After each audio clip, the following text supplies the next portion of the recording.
làm người gốc rễ sâu.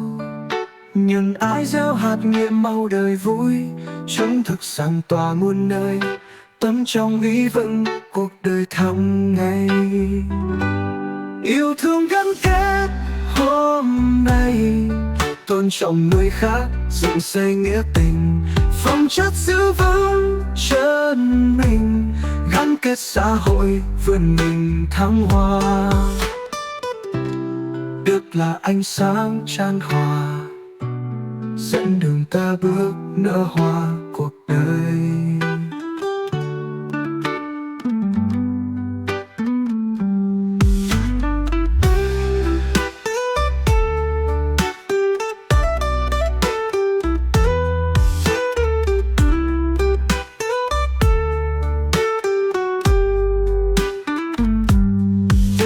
Ánh sáng chan hòa, dẫn đường ta bước nở hoa cuộc đời.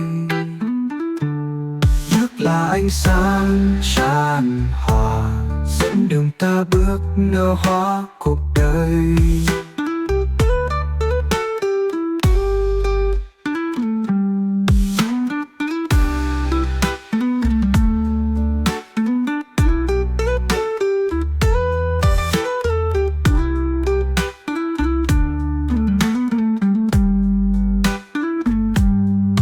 Thương gắn kết hôm nay, tôn trọng người khác, dựng xây nghĩa tình, phẩm chất giữ vững chân mình, gắn kết xã hội vươn mình thăng hoa.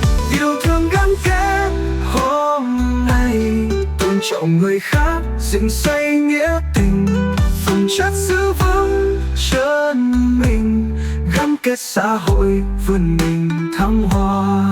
Đức là ánh sáng chan hòa, dẫn đường ta bước nở hoa cuộc đời.